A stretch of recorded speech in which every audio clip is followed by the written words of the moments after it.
Hello, everybody, and welcome on to Fiore Calls Game. I am your host, Andrew Fiore, and I've got a big guest with me here today, Nick Coit, Rhody Sports legend, joining us on this rainy Wednesday. Nick, how are you doing?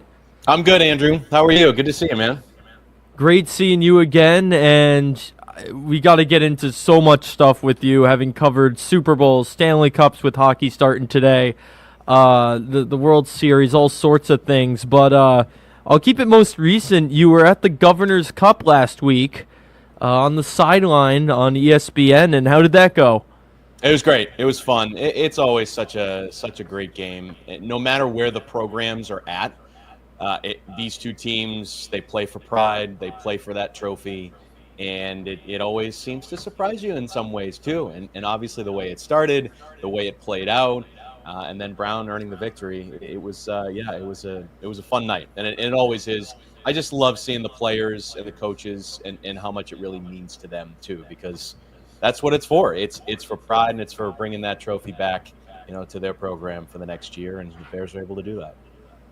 So you do some announcing for Brown as well as teaching at URI. So is there a leaning either way there, or are you going to keep that journalistic neutrality on this one? Yeah, I try to stay neutral. I got no dog in the fight, or I guess I have multiple dogs in the fight, however you want to look at it. But yeah, I mean, I think what's great is I get to know kids on both sides, and it's two great programs that that are obviously well coached too, with two great coaches. So I root for everybody to do well, and I think that the way that it played out, I think that was really fun too, because I think you saw some great plays on both sides, and that's what it's all about.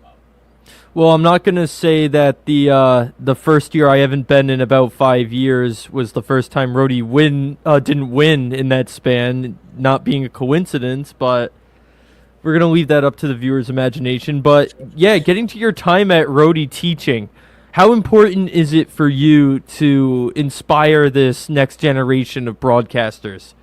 Yeah, it's huge, and I think in an ever-changing world of media and sports media, I think it's important to know where it's going, know where kids can go, and make sure that they're really prepared. And it's amazing to see what some of the kids do that are in my classes, because they're way ahead of where I was, way ahead. I mean, just the fact that I see some of them on the sideline during the Governor's Cup, and they're already shooting their own video and still shots and all these things and posting them to their Instagram and put them up on social media, and their work is being seen. I mean, I didn't know how to white balance a camera until I was a sophomore, junior in college. So it's crazy to me just how far ahead they are. But just being able to say, all right, hey, these are the ways you can go. These are the things that you need to know. And, just to see them flourish. It's been really, really gratifying the last few years to be a part of the Harrington School, for sure. Well, we had a colleague of yours, John Rook, who also teaches young, inspired broadcasters. And I'll put it this way, you're less seasoned, to put it nicely, to John, in terms of age. But I'm curious to see a difference there in this question. What is the number one thing you want to take away, your students to take away from what you have to offer? I want them to be well prepared and ready to go. And, I don't know if John mentioned this. I don't know if I've mentioned this to you, but John was my college professor at Emerson College. Wow. So, oh yeah, he is well seasoned, and much more seasoned than I am. And he's going to listen to this and say, "Oh, he just called me old again." That was a spot on. Oh my gosh. Well, I had his class 4 hours a week. So, John was so awesome to me. And what I took away from his class was that I felt that I was prepared, and I felt that I knew the avenues I could go. And this was in 2010. And now here we are, 2025, and I want to pass along the same sorts of things to the students that come through the Harrington School, and make sure that they know, okay, you don't have to do just one thing either. The journey is going to be long, and it's going to take some turns that maybe you don't expect. So be ready and be versatile, and know where the business is going, because if you know that and you're prepared for it, then you'll do just fine no matter what the road brings. And that's why John has been such a great support system for me, because it's exactly what he instilled in me when we were both at Emerson College. So, coming out of John's tutelage, you went straight into freelance producing in Boston, and that timed perfectly with the Bruins Stanley Cup. What was it like for you jumping into this field at such a big time for Boston, and how did you get your way in the door there? It was amazing. So it was my senior year, spring semester, so last semester at Emerson College, and I needed another internship to get credits for before graduating, and so I got the internship at Boston 25, and it was amazing. Some of the things that we got to cover. I mean, I remember the first month being in the locker room, the old Celtics locker room, which was tiny, even though these guys they're big guys, and being able to stand in front of a player that I rooted for growing up in Paul Pierce, and standing from me to the camera with a microphone here, and then turning around and there's Kevin Garnett, and like being around those guys. I just remember that was the first time I was like, okay, I'm starstruck. Now I need to get over it, because I want to get into this field, so I can't be, and I need to be professional. And so I learned that on the fly as we continue to do story after story. And the great thing about the internship was that they saw how motivated I was. They saw how much I could bring, how prepared I was. And so I graduated Emerson College on a Monday, and on that Tuesday, I signed on to be a freelance producer with the station. And it was because they were looking for somebody to help out. And so they brought me in. And as you said, within the first month, the Bruins go on this run to the Stanley Cup and hoist the cup. And so within a month, I'm producing the coverage when they win the Eastern Conference, and taking in the feed and putting out the coverage the night that they win the cup, and they're in the locker room and they're drinking out of it in Vancouver, and getting all the sights and the sounds. And it was just like so thrilling just to be a small part of it. And then a few days later, they're doing the parade coverage, and so I'm doing all this producing for the parade coverage, and worked with a guy named Jonathan Seelig, who was a great mentor. When I hopped in, and I interned for a guy named Jay Bramble, who was just a tremendous producer. Ryan Asalta was the sports anchor, and he was just so awesome to me.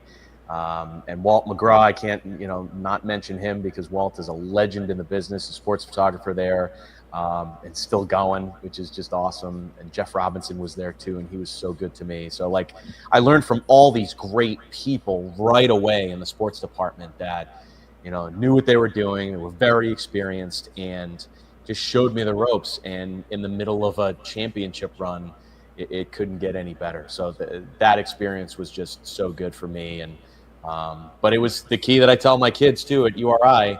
It was getting that internship and getting my foot in the door and being there and showing that I could do it. And that's what got me to walk into the business the way that I did. Was the transition from being on the mic and being more of the on-camera guy in college to behind the scenes producing a tough one for you, or was it pretty seamless?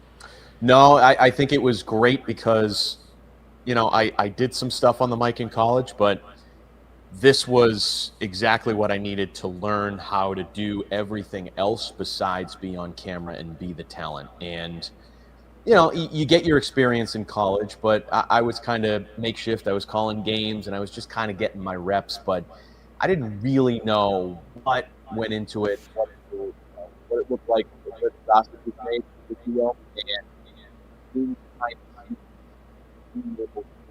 from that business. I mean, when you're in Boston, it is the big leagues, and learning from them, and then learning how to do all that over the next, 7, 8, 9 months after that, was so perfect for me, because then when the on-air role first came, in the real world, I said, okay, I'm ready to go. I know everything else. I know everything that goes into it. So now I just need to polish myself on the air. So it really was the perfect way for me to get into the business, because then I knew, okay, here's the roadmap. Now you just need to get more and more reps. So that first on-air role came in Bangor, Maine, which, having been up there, I think the best word to describe it is isolated, in my opinion. But was that a big transition for you, going from the hustling, bustling Boston to Upper Maine and covering the Black Bears? Definitely different. Definitely different. It is a different world up there. It is New England, but it's far away. It's about a 5-6 hour drive. But boy, did it teach me the meaning of what local sports is and covering local sports, and when people really care about a program or a high school's run or a high school's program or sport or something along those lines, that's the perfect place to go, is a smaller place that you can learn as you're going on the air, but also you can learn really what sports means, because you see it with the big teams. There's so many fans. You're wearing a Bruins jersey, there's so many Bruins fans, and there's so many people that cover the Bruins and cover the Red Sox and Patriots and Celtics, and that's all well and good, but when you cover local teams, it teaches you how to build relationships. It teaches you, how to present something the right way, and with some clarity, with some tact. Like there's a way to do it, and you learn how to do that when you go to a smaller place. And I went to Bangor, and I was there for 2 years, and it was 2 of the best years of my life. I loved it up there. The winters were brutal. Yes, they were really cold, but being able to cover the University of Maine up there, meet some great people, and being able to work at a station where there are other young people doing the same thing, learning how to become polished on the air and do things right on the air and present things the right way, was so great. And there's still some of my best friends that I have in the business and I have in the world. And it's so fun looking back at that time now, because it was so instrumental to where I went from there. And I had a great mentor in Tim Throckmorton, who was a 30+ year veteran in the business and taught me everything there was to know about being able to present things the right way, being able to shoot things the right way with a camera, produce right, edit right, do all those things. And I treasure my time up there, because it was, again, a Kickstarter for where I wanted to go in the business. And covering those hockey teams must have been thrilling, to say the least. Yeah, it was great. The hockey program was really big up there. They've won 2 national championships. So looking back at some of those runs and learning about the people that came through there just like you, looking at some of the old video in the archives and seeing a guy like Gary Thorne, who to me was just such a huge voice in the business, and seeing guys like that come through and make their way into the business. It's like, okay, I think you're going the right route here. And being able to cover a program where, again, people really care about it and care about the every move of what the program's doing, what the athletes are doing, what the coach is doing, it's huge. And they got to the NCAA tournament when I was up there, so that was thrilling to cover. And not just hockey, but they've got great programs, whether it's baseball is a great program up there. Now have a World Series MVP that was part of their program, and Jeremy Pena, who's a Rhode Island guy, of course. And being able to cover men's and women's basketball. Women's basketball really was on the rise when I got up there. A guy named Richard Barron had just been hired, and he was really good to me. We built a great relationship. And I remember the story.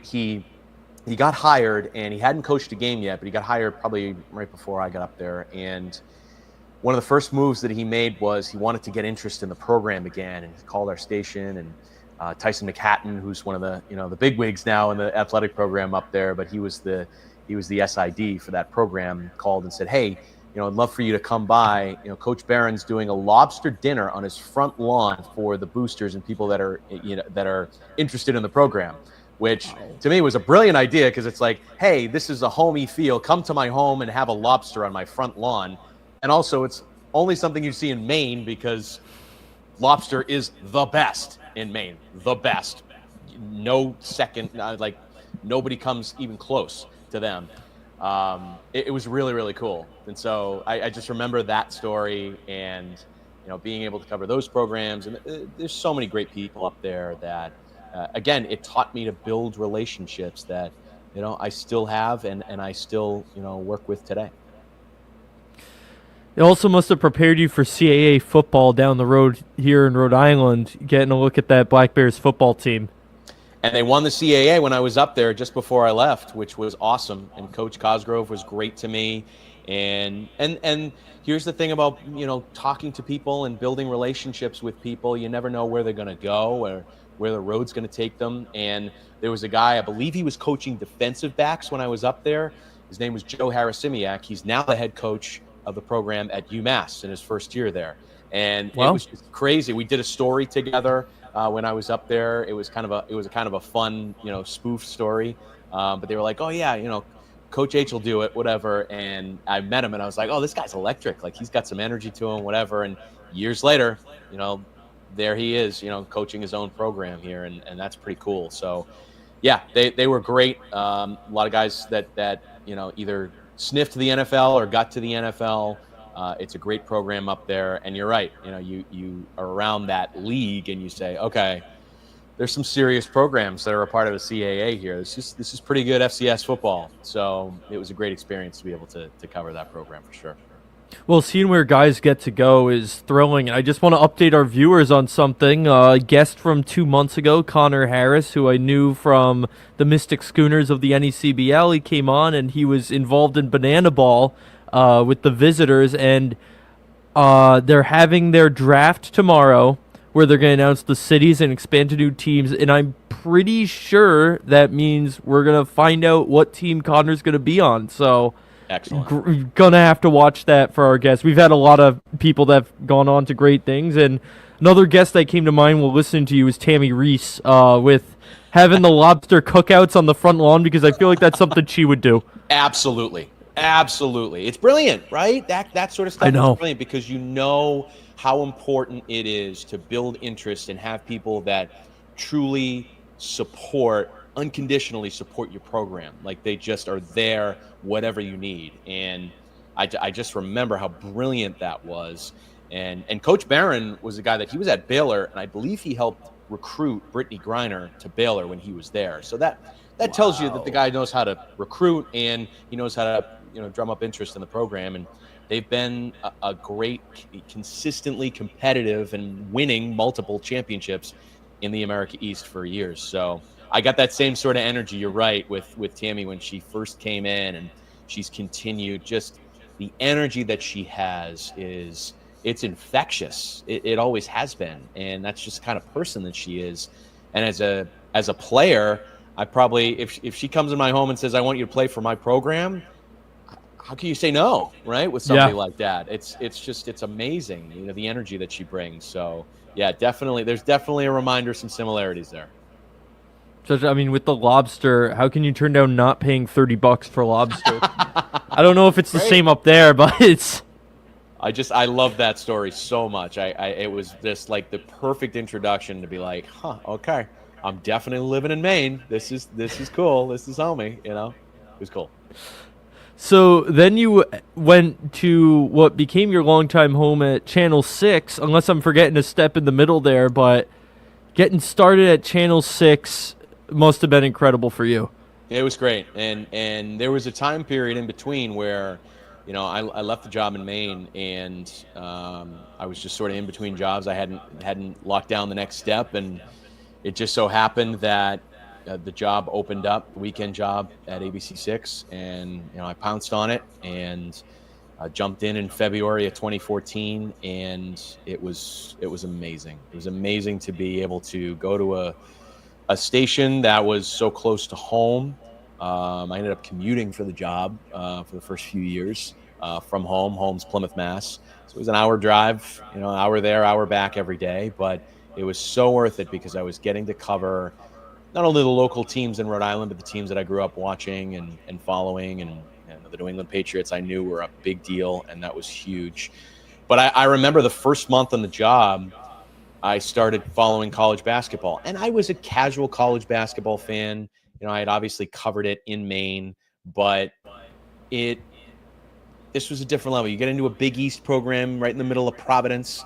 This was like, okay, this is something different. And I remember the first two Friar games that I covered, I believe they both went into double overtime at the Dunkin' Donuts Center at the time.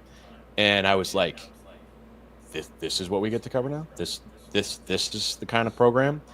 And that was February where I first started. In March, they go to Madison Square Garden. They go on a run, and they beat Doug McDermott and Creighton, and they win the Big East tournament championship and go to the NCAA tournament. So right away, like that, I'm covering a Big East championship team led by Bryce Cotton, who now is like the Michael Jordan of Australia. He's had so much success over there, which is awesome. And he's such a great guy, great kid.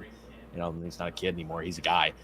And it was so fun to cover him, and the direction of the program after that with Coach Cooley, it was awesome. Consistently every year competing in the league and getting to the NCAA tournament. But I just remember how much of a whirlwind it was to go down to MSG and watch them win the Big East championship and be on the floor for it and just kind of look around, and I'm like, this is amazing. And I wanted to impress. I wanted to do a good job, so I'm running around trying to get post game the night that they win it, and I'm having camera issues. I'm still learning how to use a TVU right and send back a signal and a feed to the station. And so I remember it was probably about 11:10-ish, whatever, and we needed to get something back post game from MSG for the newscast. And Ken Bell, the legendary Ken Bell, who I got to work with for 4.5 years, 35-year plus veteran, just the best, the nicest guy you'll ever meet.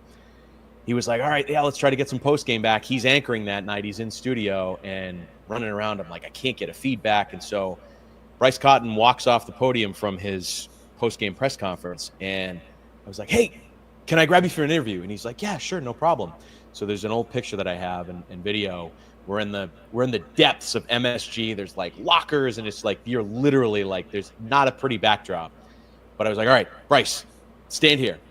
And so he stands there. He's got the Big East championship hat on. He's got the cut nets that he cut down around, he's wearing them around his neck. Like, it's just like the perfect scene. And I set it up. I set up the camera, and I get a signal back. And I ended up doing this live interview with the tournament MVP. And Ken and I are thrilled because we get all this great coverage. And what's funny is you look at that picture, the still shot that I've got, and I had a light on the camera. I was sweating so much because I was running around that you can see the light like shining on the sweat right there on my face. It's just, oh my gosh. But it was a perfect encapsulation of, okay, this is the modern job. This is what you have to do. And, after that, it's like, hey, if I can do that, I can do anything. And it kind of gave me the confidence going forward that, I could really do this job and do it well. I was afraid you were going to say the feed didn't go through. It almost, I just couldn't get the press conference back. Like, it's just like, oh my gosh, I can't get anything cut. And it was just like, all right, no, I got to make it up as I go and just try to do something. You always try to make it work. And we made it work. And I'm glad we did. I can relate to the starting off the bat with PC thing, because literally my third day in the internship with WPRI, which is how we met, of course, was the Ed Cooley game. The first time he came back to the AMP. Right. So that was like a, oh my gosh, moment for me, being thrown in the middle of that. And crazy. I believe you got to cover that as well. So after starting with Ed Cooley at that Big East run and then following him on that journey through Providence, what was it like for you seeing that atmosphere when he came back, the bad blood held by the PC fans, and seeing an old friend come back? It was one of the most emotional environments I've ever seen and been a part of. And that's the kind of emotion that I think you only find in sports, is something like that and a situation like that. And yeah, it was wild, the lead up and what happened behind the scenes as the story played out back in March before that. And it was crazy. It was crazy. And the emotion is still there. It still lingers. But I think times have moved on and the temperature cools. And after that day, I think the programs just sort of are like, okay, well, now we move on. And Providence gets the win that day, and they have a guy like Devin Carter who continued to break out that season, and so time moves on. Time heals some wounds. I think the wound is still probably open for Friar fans, and I don't know if it'll ever be closed, but it was that day was really, really unique. And when you look back at almost 12 years working at ABC6, that was one of the more interesting, unique environments that you'll ever cover, follow, be a part of, and that's why I wanted to be there that day. And we fully staffed it with my great partner Ian Steele, because we were like, okay, this is a major story. That's why it was on Fox National. Like it was huge, and it continues to be huge every time he comes back here, and I'm sure it will be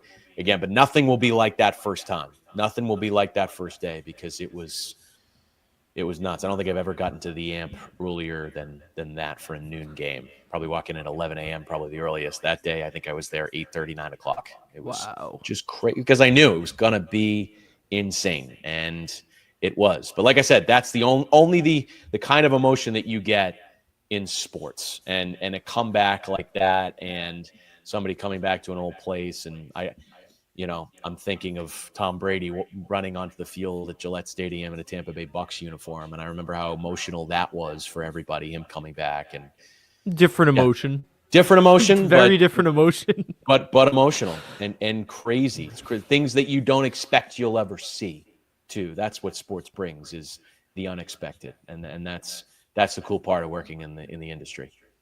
I'm glad Sam didn't have us go in that early that day. Well, crazy. But I wanted to see it, and I wanted to take in the scene and just kind of get the temperature of it, because you knew it was going to be some sort of heated, for sure. I remember I had to take the train in, and I live an hour away, because I didn't have my car. It was in the shop, and I was a few blocks away, and my phone shut down, like Wi-Fi, and I didn't get it back for the whole day. That's how many people were around the building, folks. Crazy. To give you an idea. And I've never seen a press conference quite like that one either. Yeah.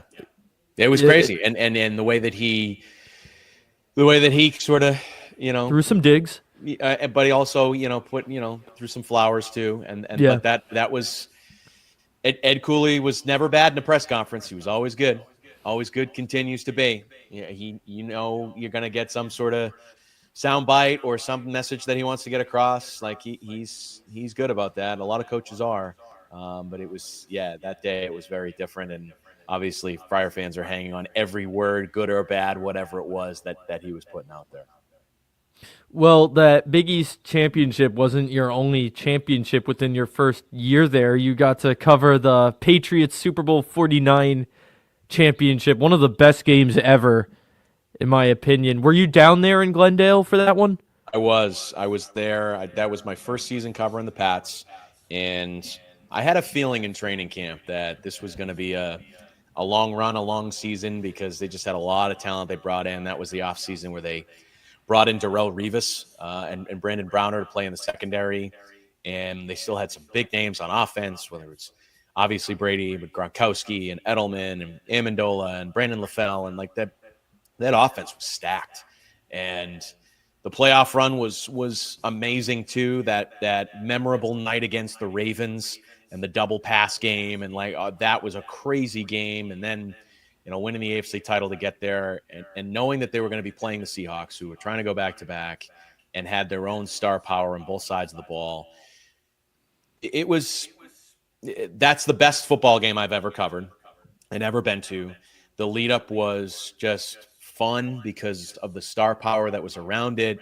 Marshawn Lynch that week was, "I'm here so I won't get fined." That sort of thing. We were hearing that every day. And, but also it was fun because that was the first time I got to build relationships with professional players and be in the locker room every week and talk to these guys and follow these guys. And whether it was a local connection, like a James Devlin playing fullback, or, if it was a guy that you just talked to every week in the locker room, like those were fun. Those were fun times because, you knew, okay, this is a special team and a special season. And that night itself was just crazy. And, as you know, Andrew, when you work in the in the TV biz, there's a lot of equipment that you use to, gather post game, and you've got to be ready once the game is over to pounce and get all your sound bites and get everything together. And so we ended up watching the game in the stands, and Ken Bell and I and our photographer, Paul Duddy, who was awesome with us that week. And we're up in the stands, and we go down a few minutes before the game ends, and we line up like all the other TVs and media, ready to go for post game, however it shakes out.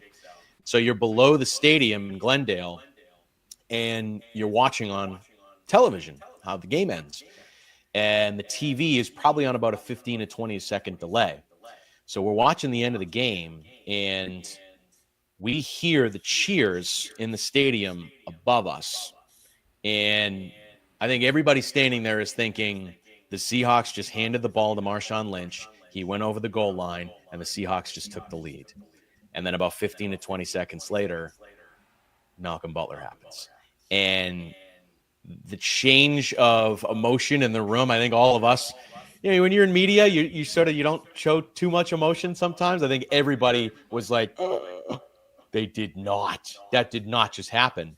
And the emotion for somebody like me, who grew up a Patriots fan and grew up in New England rooting for the Patriots and always dreamed of being a part of a moment like this, the emotion goes from, oh, man, all that time, a great season, but we're gonna cover the losing team in the Super Bowl, to, oh my gosh, the Patriots are gonna win the Super Bowl. Holy cow, and we're here. That was crazy. And I told this story too, I think last week. Malcolm Butler was not one of those big stars. He was an undrafted rookie. And so when you do post game for a Super Bowl, they will bring the players off the field, and they bring them into a big room, and there's probably about 7 or 8 podiums that are set up, and you just go to player and, gather all your sound and talk to the guys. And Malcolm came in probably in the middle of that, and Ken and I were standing there, and he walks in and he sits down at the podium, and Ken and I are the only ones standing there at the podium that he's at, while everybody's trying to talk to Revis and Gronkowski and McCourty and like all the stars on the team. There's the guy that just made the big play. So Ken and I look at each other and I look at him and I go, Ken, go do it. And Ken goes, well, you're the big hero tonight. And so we ended up getting the first 2 or 3 questions with Malcolm Butler after he, made the biggest play in Super Bowl history. And all the other media turns around and flocks over because they're like, wait a second, that's the guy. And so by the end of it, obviously everybody's over there. But it was just crazy that, call it a little bit of luck, but call it a little bit of, I'd been covering the team all year, and so I knew who Malcolm Butler was and what he looked like. There we were sort of Johnny on the spot with getting the first couple questions in the post game with him, and that was a great memory for both of us, but particularly Ken, because he retired a few years later, and he said that was one of the best moments of his career, and that was really cool. Wow. I mean, just to get his initial reaction before the national guys is absurd. Crazy. It was crazy. It was awesome. And I have it on video. I have it saved. It's awesome. It's the best. That's unreal. Yeah, I'd have to agree with that being one of the best games of all time. Yeah. And then you got to go to another Super Bowl just a few years later, and that one was another iconic one in NFL history. Of course, 28-3. And you must have seen quite a shift in the atmosphere of that building over the course of the night. Big time. That first half was brutal. It was terrible. And it was very much, okay, now we're definitely going to be covering the losing team in the Super Bowl. And then, again, we walked down. And this time, when we're walking down to get ready for postgame, we get up from our seats, and I'm walking down the stairs to go into the concourse. And that was right when Dante Hightower had the strip sack on Matt Ryan. And I remember stopping halfway down the stairs and looking up on the clock and saying, is this possible? Could they do this? It's like, okay, well, we'll see how this plays out. So we go down and we watch the end of regulation and watch them complete the comeback and tie the game. So this time around, you go into overtime, and I remember we set up for postgame again, and we had everything ready to go. Cameras ready to go. I'd been through it before. This was the benefit of experience. You're like, you know what to expect. So I'm like, And I didn't tell Ken this until we got back from the trip. But I was like, hey, Ken, I'll be right back. I got to grab something. And I was half lying. I ended up going back up into the stadium because I was like, I'm not missing this in person this time. If they win this and complete this, I'm not missing this. So I ended up running up to the concourse. And I just like remember like following my tracks. I'm like, okay, I got to make sure that I run back down and nobody knows I was gone. And so I run back up into the concourse, and I'm standing in the middle of like an aisle. And usually, if you're working at the stadium and you're an usher or somebody like that at the stadium, they tell you, yeah, don't block the walkways in the middle of the seats. There was a guy that was standing there and kind of saw me and was standing in the middle of the aisle. And I looked at him and he looked at me and I looked at him. I said, dude, this is crazy. And he looks at me. He's like, I know, this is unbelievable. I can't believe whatever. So he's like, you're good, bro. I know what you're doing. You're watching the end of the game. You're good. So I stood there and I ended up taking out my phone and I was kind of watching it and recording it with my phone. And James White scores and the confetti shoots off. And I'm just kind of watching it in person and taking it in. And I stopped recording and I ran back down. Ken never knew I was gone. And our fabulous Bianca Bono, who was one of the reporters at the station at the time, she was awesome to have on the trip with us that week. She was ready to go. Neither of them knew I was gone. And I got to see it in person that time. And obviously the post game was emotional for that night too. And getting to talk to all the guys there. And but yeah, I remember coming back and I said, hey, Ken, did you know I ran back up into the stadium? He said, really? How did you pull that off? And I was like, we were ready to go. I was like, I knew what I was doing. So I made sure that time to take it all in and take in the scene that was, because that was the greatest comeback in Super Bowl history. It's crazy. What a story. Yeah, that's something I would try to pull off too. I'm not missing that if I'm in the building. I for the game 7 with the Bruins and Leafs 2 years ago now, when Pasternak had that overtime game winning goal, I was like, Derwin, you mind if I just I'll sprint, please. I'll sprint. And he let it slide. He was like, all right, you can stay up here. And I waited out and I saw the game, the goal. So I can only imagine how much harder that must have been in an NFL stadium. And pulled it off. We still especially got not your home one. Right. We pulled it off. It was all good. Unbelievable. And then the next year, you finally did cover the losing team in the Super Bowl, getting to see another classic of a game, but Super Bowl 52, which must have been a little deflating, but not as bad considering you had worked too. It was a different experience, but we had so much experience covering the Super Bowl that you knew what to expect. Though that week was so different because you're in very, very, very, very cold Minnesota in February. So that made it a different kind of experience. And following, the lead up week, which was basically all in the Mall of America. And it was, I can't stress enough how cold it was that week. But the stadium was awesome. The stadium in Minneapolis is awesome. That's why they did it there. And it was a great game. It really was. I know the Pats didn't come out on the right end of it, but it was cool. And you always have those little experiences with Super Bowls. And I remember Ian and I are in the tunnel waiting for post game again. It's always with post game. And we heard this voice behind us that was like high pitched, and he and I looked at each other and we're like, we know what that voice is. And ended up being a big Eagles fan that was celebrating the end of the game and seeing his team win. And it was the very famous comedian Kevin Hart. And it was so funny because I'm like, that's Kevin Hart back there. He said, we're going to win our first time. And it was like, oh my gosh, this is unbelievable. And we run onto the field and the guy who ended up being elected president a few years down the road, Joe Biden, walked right past us, grabbing confetti off the field. Like, it was crazy, but that's what you see at a Super Bowl. Like, the whole world is there and wants to be a part of it. And tough night for the Patriots, but I mean, what are you going to say? Tom Brady threw for over 500 yards in a Super Bowl and they lost. Like, if you're going to lose, it's probably the way to lose, right? Though the big story and what was different in postgame was running around and trying to find out, why did you bench Malcolm Butler, which we still don't have a concrete answer and reason why. So made it a little bit different, but still a very memorable experience for sure. So yeah, that is, as you mentioned, the time when Ian Steele came along, and you two were an iconic duo. You can't have one without the other. Your relationship with him, how much did it mean to you for all those years to have a partner you could rely on so much? The world. Yeah. It meant the world to me. Still does. And What's great now is, and I said this and he said this over the last month, is that we get to be friends in the business now, which is great. We've been coworkers for so long, and we've just been embedded in everything for the last 8 years working together, that it is nice now to be able to, give him a call or shoot him a text and have some fun, which is great. And we were able to do that before, but it's different now. It's different. And I'm thrilled for him and his new opportunity up in New Hampshire at WMUR. It's a great station, and it's a great place for him to be. And I know it's great because his family can watch him more now, which is awesome. And they're treating him really well, and he deserves that. He deserves the world because he was so good to me. And when Ken Bell, legendary Ken Bell, was retiring, I knew the guy that I wanted to work with, and it was him.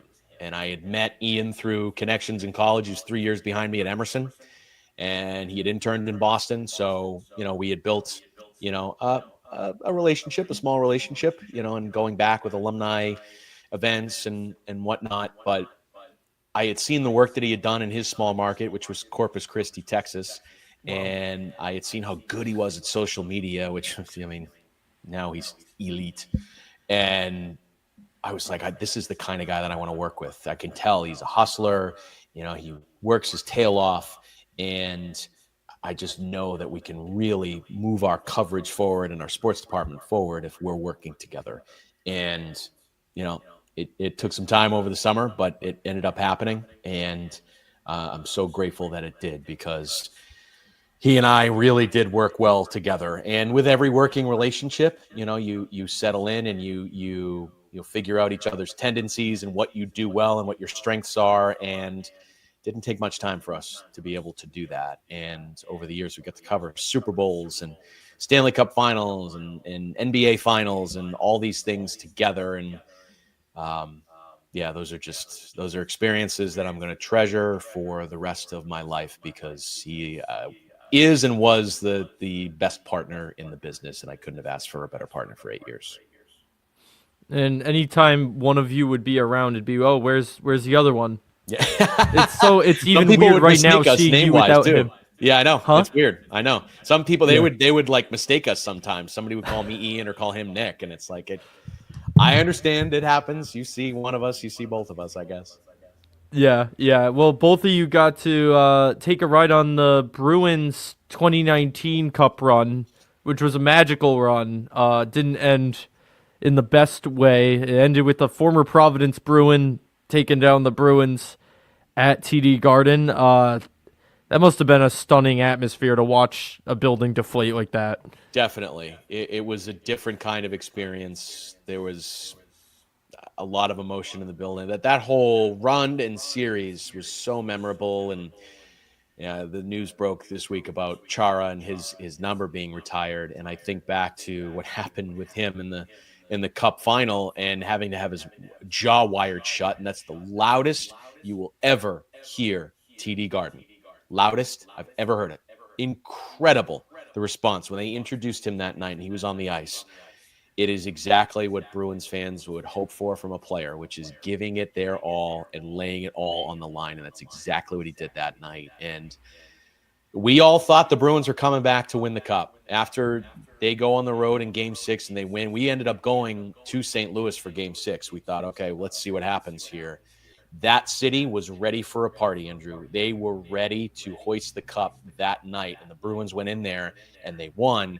And I think St. Louis sensed that it was going back to Boston and the Bruins are going to pull it off. And I think everybody thought that Game 7, TD Garden, this is the Bruins Cup to win. I remember we were live after Game 6 in St. Louis and ended up doing a live shot. And Ian and I saw the cup in the, container being wheeled away, away from the ice. We're like, there it goes. It was supposed to be handed out tonight if St. Louis won, but it's going back to Boston. And it was crazy when they go back. And that Game 7 was deflating for sure. It was different. But as a reporter, you cover these stories and you get to see certain things. And so to be able to be live on the air and talking from, me to the other side of this room, there's the Stanley Cup right in front of you. Like that's pretty, you know, cool stuff. And did you wish it was the team in black and gold? For sure. The fan and the kid in you wishes that, but it was certainly an interesting story to cover and a very memorable run either way. It came after a year after following a championship team once again in the Red Sox, 2018. The best team in Red Sox history record wise. Must have been incredible being there in LA, I assume, Was for there in LA for the 3 game games. 5. Yeah, Yeah. for the once the series turned to LA, they sent me out there and I was one man banding it, and it was crazy just to be able to be there for the 18 inning game and see Nathan Eovaldi's heroic performance. And that was a crazy night. I remember we got hungry in the 13th inning. We're walking around the ballpark. All the hot dog stands are closed. We're trying to find food somewhere because we're like, I think this is going to go another few innings. And, and to be live, during some of these games and before games and seeing, I mean, it's LA, so you're seeing celebrities and you're seeing all these Hall of Famers walking around. And I remember being in the tunnel and, I was standing there with Yanni Caracas from Channel 12, who's still a great friend of mine. And excuse me, I always like to call Yanni the celebrity whisperer because somehow, some way, there was some celebrity that would walk by us or we'd see in the back when I was with Yanni. And we're standing there in the tunnel waiting to go on the field after the Red Sox are about to win. And some of the LA fans are dipping out, an out or two early. And here comes Rob Lowe. And Yanni goes, "Hey, Rob Lowe." And that's Yanni. He's just like straight into it. And he stopped and he talked to us for a second. And I'm like, wow. I was like, I watched The West Wing. Like, I know who Rob Lowe is. Like, this is pretty cool. Like, and, you see Tommy Lasorda and you see like all these celebrities and well-known people. And, David Ortiz was out there. I think he was doing coverage with Fox. And so I get to do a story with him, surprising a fan. And it was amazing to be there. And I'm a baseball guy at heart. I played baseball in high school, played it a little bit in college at Emerson. And so the Red Sox were my team. Of all the teams, the Red Sox were my team growing up. So to be on the field and they win and you run out there, and the first guy I asked a question to was Mookie Betts. And that was so cool. And it's funny, I have this set up. So this picture right here, if you can see it, that is Chris Sale, and that's one of Chris Sale's kids on the field celebrating in 2018, winning the World Series. And you can see in the corner up here, it's tough to see there, but that's me with the camera crouching down, getting a shot. And I like to show that to my class in the Harrington School because I think it encapsulates what a modern sports TV journalist does, which is you're not just going on the air, you're shooting and you're getting interviews, you're gathering all these things and producing all that content. And I remember I searched for that picture for like a week because I remember getting the shots on the field and I see Chris Sale going down and flexing with his kid. And I see a bunch of still cameras on the other side of it. But I'm just shooting and I'm like, I'm not going to run over there and miss the shot. I'll get it from a different angle. That's fine. But I'm like, all those still cameras are taking that shot. I wonder if there's a still camera that got me in the background of it. Boom. There it was. So I have that up. This is my personal desk at home here. And I like to show that off because it's a really cool memory. And it's a great learning experience too, because it's like, there I am, and a few minutes later, I'm in the clubhouse and getting doused in champagne and being able to cover all that. And then Ian's back in Providence, and he's taking in a feed and he's putting it all up on social media, so all that celebration's going up. And those are the moments that you work for and get to enjoy, which is awesome. And a lot of those guys came up through Pawtucket. So that must have added another layer there, being a Providence station, and it's something sadly Rhode Island won't be able to cover anymore. But yeah, did you remember those guys from Pawtucket covering them at all? Yeah, there were some guys that came through, and I remember what's cool about AAA and what I miss about the Paw Sox. First of all, I miss the organization. I miss McCoy Stadium. I miss the great people that work there and were part of that organization. But you see some great people that are just starting out their careers, and blossoming after that. And I remember Rafael Devers coming in for the first time, and I remember we went over and talked to him, and he needed a translator, obviously, because he's still learning English. And a guy named Will Fleming was one of the broadcasters for the Paw Sox at the time, and he came down and he ended up translating that press conference or that media availability for us.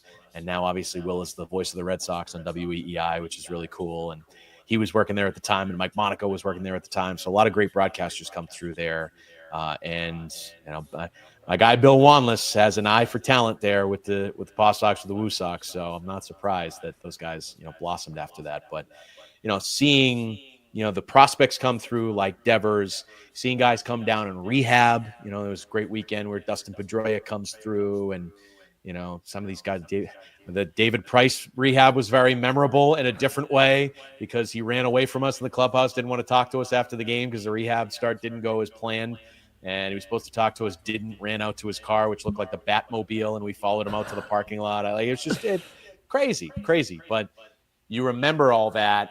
The next year, he obviously goes and is a hero as part of that run. And I treasure those experiences at McCoy Stadium because there was just such great people that came through there. All Rhode Islanders miss it. Even me as a Mets fan, Rhode Island's not the same without McCoy because I had to see some winning baseball a little bit. But getting to see a championship run from all four teams, at least one. We got to round it out with the 2024 Celtics, the most recent run. And one of the more satisfying ones, as they had been knocking on the doorstep for so long. Being around Tatum and Brown in that very special group must have been incredible, too. It was cool. And the culmination of a Rhode Island story and Joe Mazzulla leading the Celtics to a championship was really, really cool. And seeing his family and seeing his brother Justin was there when they were celebrating on the floor.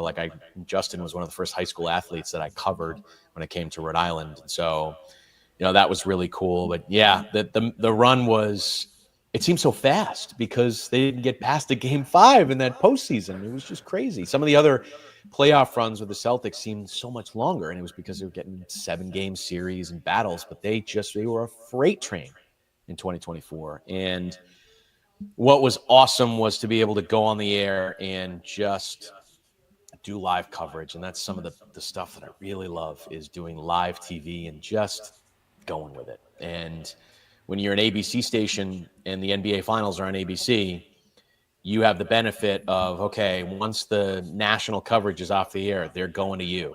Your newscast isn't airing at the same time. It's airing afterwards. So I remember that night, I believe it was, I'm trying to remember who was producing. I think it was my guy, Matt Kuchar, and said hey, we're blowing up the rundown for our newscast. We're going to you live. Take as much time as you want. Tell us about the scene. Tell us what's going on. And our Hall of Fame anchor, John DeLuca, is asking me questions as I'm out on the floor, and Ian's behind the camera. We were going to set it up so that Ian and I had a nice, pretty shot of the two of us, but it was so chaotic out there that he was like, all right, I'll put the camera on my shoulder, and I'll just direct traffic and tell you what I see, and you just go with it. And so, he's behind the camera, and I keep pointing out, Ian's seeing this, and I'm seeing this, and live on the floor, and here comes Tatum, and he's walking out to do his interviews, and memorable couple of moments where Jaylen Brown's walking by us, just won the Finals MVP, and I see him, and you just go with it. You're just like, hey, Jaylen, one question, what does it mean to win Finals MVP? And he turns around, sees me, and he comes over, and he's like, it means the world, and blah blah blah blah blah, and it was awesome, and we got that on the air, and then as we're live, I'm describing the scene, and I see Al Horford kind of walking by us. And I was like, oh, there's Al Horford. What a journey for him getting to this NBA championship. He hears me. He turns around. He looks at the camera, and he goes, ah. And I'm like, Al, hey, one question. I said, we're live in Providence. How's it feel to be an NBA champion? He's like, it's great, man. It's great. Go Celtics, whatever. And he walks by, and it's just like that stuff is just so cool. And it makes it so memorable because you just don't know what's going to happen. You don't know where it's going to go. But you just go with it, and you just bring people the scene, and give them a look of what you're seeing and sharing that experience with your audience. And that was the memorable part of the night with the Celtics, and winning that title was just being able to be out there and just, the trust that our news team had in Ian and I to just tell us what's going on, tell us about the scene, and put everything in context as to what the championship really meant. Well, getting interactions with all those athletes and then the people like Biden, Hart, Lowe, like some of the most famous people on the earth, really.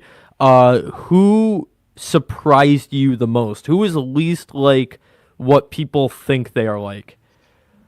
Ooh, that's an interesting question. At least hmm, I don't know. That is really tough. I mean, because you cover so many interesting ones that come through and ones that you shake your head, you're like, oh my God. Like, I'm thinking about how crazy in 2016 when the Pats won that Super Bowl 51 in the comeback. Like, Martellus Bennett was one of the most interesting sound bites you will ever have. Every week it was like we made sure to be there on Thursdays because you never knew what he was going to talk about, and it was always something not football related, like food or like he got into an argument once, and I remember I talked to him after the interview, and we were going back and forth about like how Batman's better than Spider-Man because Spider-Man didn't save the girl and whatever. And it was just like these crazy things. It's just but I don't know, unexpected, surprising in terms of athletes. I don't know if there's anybody in that realm that I can think of off the top of my head, but there's always unexpected teams or unexpected runs, and those are the things that I probably think of. And did I think that the Bryant men's basketball team last year was good? Yes. Did I think that they were going to dominate America East and get to the NCAA tournament the way that they did this past spring?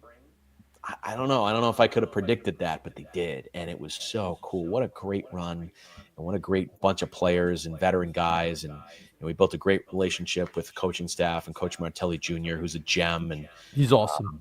and he's so happy for him and his success being at VCU. And now he's a preseason favorite of the A10, go figure, and some expectations. And, and love his family too. They're just great people. And so getting to cover that's the thing that surprises you, is just how unexpected certain things can be in sports and where they can take you. And, did I think in 2022 the PC men's basketball team was going to be as good as it did and win the Big East regular season championship? Thought they were good. You never predict that. And that was a magical run in getting to the Sweet 16. And those are the things that I think I remember probably off the top of my head more than in certain athletes. Though if you ask me about certain athletes, I could probably tell you some things, but everybody's different. People are different, and you meet a lot of interesting people doing this job, and that's a really cool thing. Yeah. Well, how is being on the other side for you? And because I'm thinking about the fact that you have this interview, and then you had Mike Sormonti, which shout out to him because you had been on my mind for a guest, and then I was like, I want to wait till he's really like available, like settled after leaving 6, and I'm like, oh, guess he is. But yeah, he got me in class, which is great. So that worked out really well, and he's a great kid, yeah. Bright future for him. Yeah. No, I worked with him a little bit. Great guy. But yeah, doing these interviews for former students and colleagues must be fun for you. Yeah, it's cool. It's cool to look back, reminisce a little bit, and really enjoy the great memories that were made. And, being able to put those experiences in context and just when something unexpected happens like this in the business for you, you have a lot of different emotions, but being able, what I take comfort in is looking back and saying, man, no matter how the future plays out, I got to do a lot of really cool stuff. And I have some really great core memories. Like if I were to walk away from local television tomorrow or today or whatever, I could say I had a pretty good run and a pretty good career. We'll see. I don't know what the future holds for me yet, but I take comfort in looking back at some of these things and these experiences. And, now I'm grateful to be able to share them with, the next wave of talent that's coming into the business, such as yourself. And that's really cool. And I hope it's helpful for people, because I think that, it gives you something to strive for. It gives you something to know, gives you a little bit of knowledge and wisdom, and hopefully I'm providing some of that with these stories. Oh, of course, yeah. It's inspiring. Makes me want to get to that level. Be in the building, and you've got a lot of wisdom to offer. And obviously, you don't know what's next. But if you had an ideal for what's next, or what you'd like to keep doing, if you even know. No, I'm open to a lot of different things right now, and I like what I'm continuing to do. I'm still doing our Saturday morning radio show with my great partner Scott Cordishi. He's the manager of broadcasting at Brown, and we have a great time on Saturdays, just having 2 hours to vent about sports, and that's great. And so maybe it's something more in radio. I still love doing live broadcasting over at Brown University, and that's great. And as you said, I got to do the Governor's Cup and got a couple of games coming up there, and there may be more opportunities on the table there, which is great. And so if it's just getting into more live sports, that's great too. I got it. I thought I was going to go into play-by-play out of college, and ended up being television. But maybe now is the time to shift more into play-by-play, sideline reporting, those sorts of things. And I love teaching. I really do. And so maybe I get more into that. I'm not totally sure what I'm going to, or maybe I land right back in local TV. Who knows? But I think the thing that I'm trying to stress to myself, which is not an easy thing to do when you work in this business, is to be patient. Be patient and see how things play out, and talk to different people, and you never know. You never know. But I'm open to anything that the road brings, because I just love working in this field. And if it's a different sort of avenue and I'm remaking myself a little bit, then that's okay. If it's the same guy and I'm going back on TV somewhere, that's great too. I'm cool with whatever happens. Well, you're a Swiss Army knife, so wherever you land, they're going to be lucky to have you, and we were lucky to have you here. This was a blast. Loved reconnecting, loved hearing all those stories, and your advice, which is huge for anyone trying to get into the industry. It's just fascinating for sports fans to hear just what it was like in the building at some of these incredible moments. For our viewers, we've got another fascinating guest next week. We're going to have the Hall of Pretty Good founder, Bryce Whitlow, on. If you haven't heard of this, it's on Instagram. He has his followers vote on players who were good, but not Hall of Fame level. And he's got 3 classes. Guys like Jackie Bradley Jr., I'm pretty sure, is an inductee. You should follow this on Instagram. As a baseball guy, you'd love it. It's awesome, and I've followed this page for a while, and it has shot up to the point where players like Eric Hosmer have made induction speeches, and it's been talked about on MLB Network. And he's trying to get enough followers where everyone could team up and buy the Pittsburgh Pirates. I think right now he's at the level where everyone would need $8,000, and he's just been chipping that down. So it's going to be a fun one next week. A lot of random 2010s MLB players are going to be talked about. So you're going to want to tune in for that one. But Nick, pleasure as always. Thank you so much for coming on. Andrew, such a pleasure. Thank you for allowing me this space and to share these stories. And I'm going to go follow your guest next week, and I'm going to tune in. That sounds really interesting. Yeah, Hall of Pretty Good. And you'll see the qualification. He's got limits for the WAR can't be lower than I think 36, but you can't have an MVP or a Cy Young. You got to look at the names that are in the classes there, and they have people vote every Wednesday. So go vote on whoever it is this week. It's randomly selected. Okay. But yeah, tune into that, folks. MLB Hall of Pretty Good. But Nick, thank you again, and that's gonna do it for us. This is Fiore calling.